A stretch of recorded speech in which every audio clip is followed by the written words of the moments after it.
After our visit to the beautiful Galapagos Islands, we traveled back to mainland Ecuador, to the capital city of Quito. Our first adventure in Quito started at Mitadelmundo, the middle of the world, where there's a monument dedicated to the equator.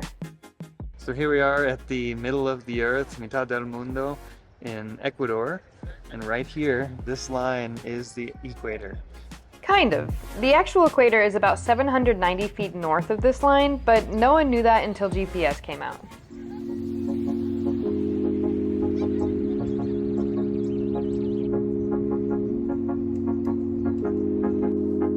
Inside the monument, they have a museum about the history of Ecuador and its people and culture.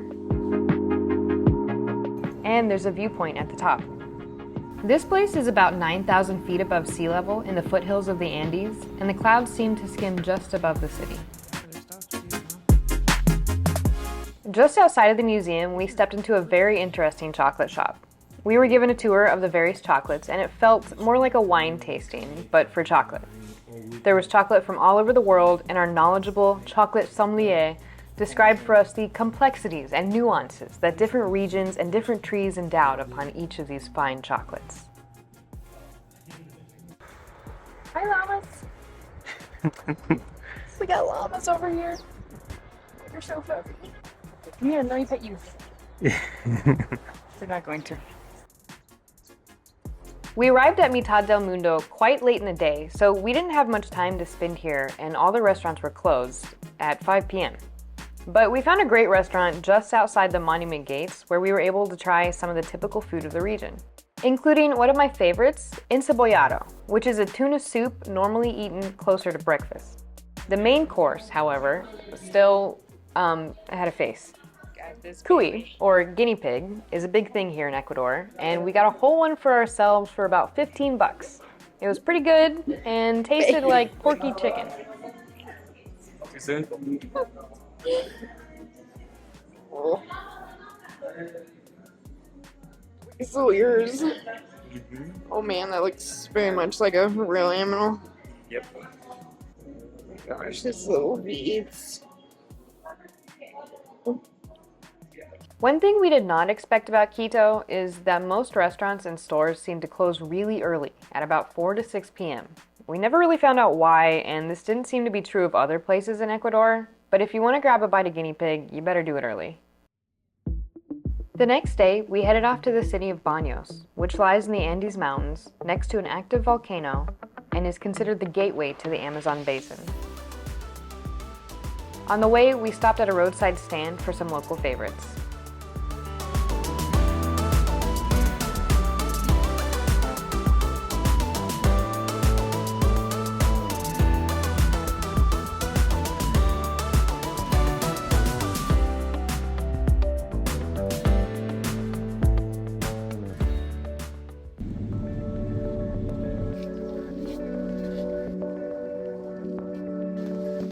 We stopped at this place to check out the famous swing at the end of the world, also known as the death swing, because it swings you right over a sheer cliff.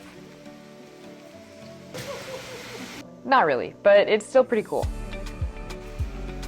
On a clear day, you can see the volcano and rainforest in the distance, but today we were swinging out into an abyss of mist. The swings are attached to a really cool treehouse, and the whole area is really beautiful and lush.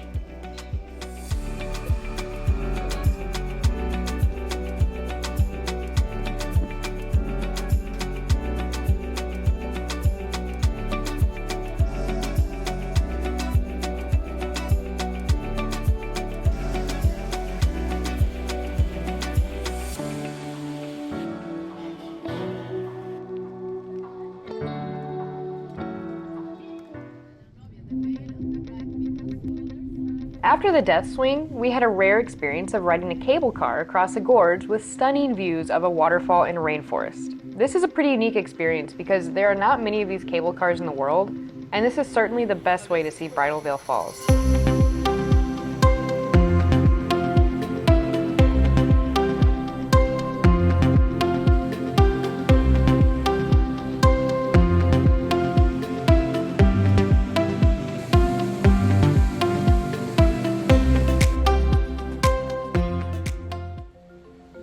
After the cable car, we stopped into a candy store where they not only make candy, but they grow the ingredients right on the property.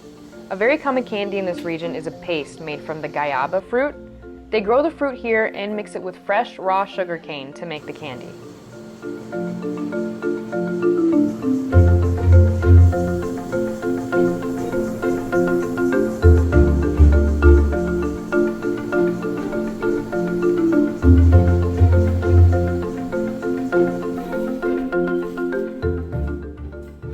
They also had all kinds of sugar candy vases filled with candy glass flowers and other sculptures all made of sugar.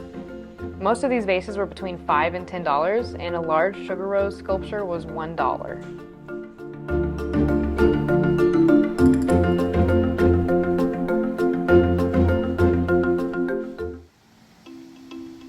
A big highlight of the day was visiting the Devil's Cauldron waterfall, a 265-foot waterfall that ends in a 65-foot deep pool. The route to the waterfall includes some awesome rope bridges and a lot of steep stairs. When some of the clouds parted, we were graced by the presence of this beautiful rainbow towards the bottom of the gorge.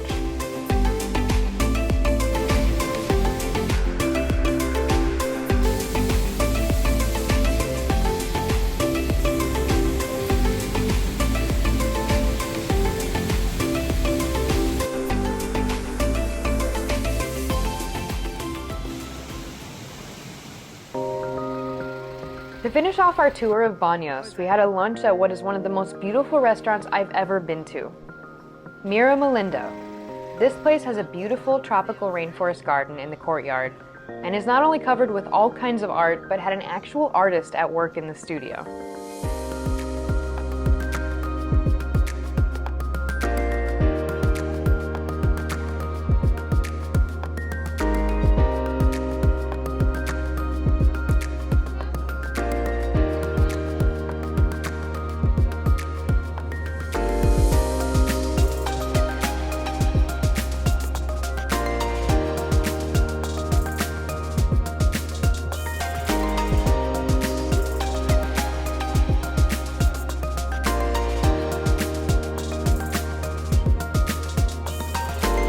I was surprised to find so many fruits in Ecuador that I've never seen before, and we were given a chance to taste a few unique fruits here at the restaurant. A very popular fruit here is the tree tomato, which tastes nothing like a regular tomato and is very sweet and actually makes a great alternative to orange juice in the morning.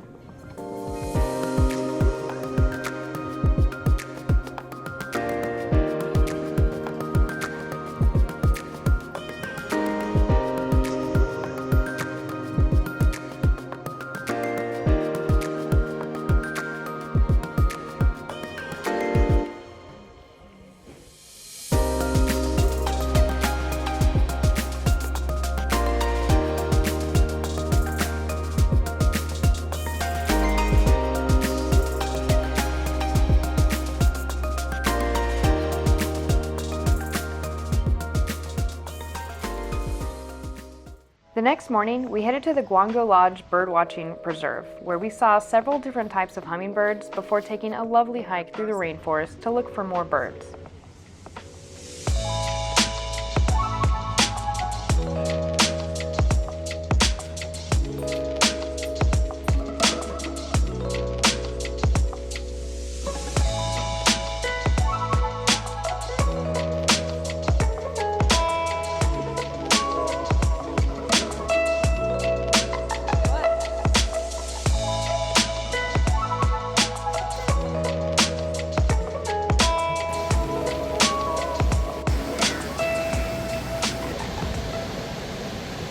Once again, the landscape here was really incredible. We could see and hear waterfalls in the distance, and everything was so lush and green.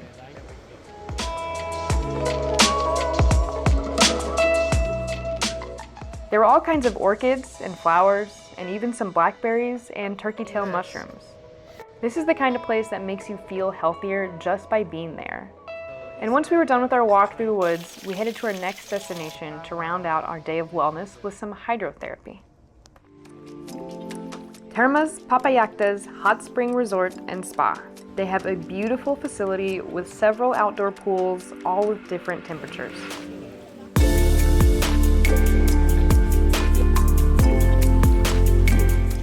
Some of the water was really hot. They did make us wear funny hats, but it was a wonderful way to spend the rest of our day, soaking in hot springs with views of the Andes.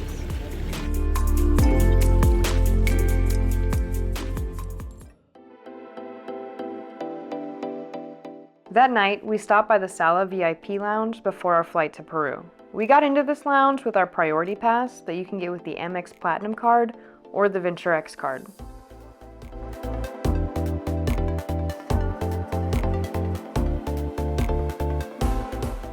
This is a really beautiful lounge. We came here at about midnight. They have all kinds of seating and plenty of it. They have good food, including ceviche, and they even had a chef making hot sandwiches to order.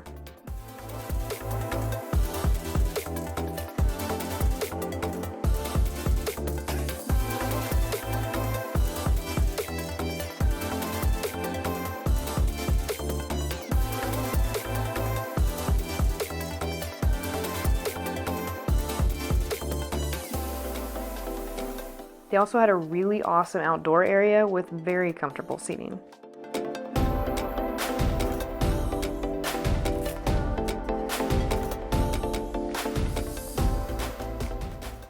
We arrived in Lima, Peru early in the morning, so we were able to spend a lot of time around town before our next flight at midnight.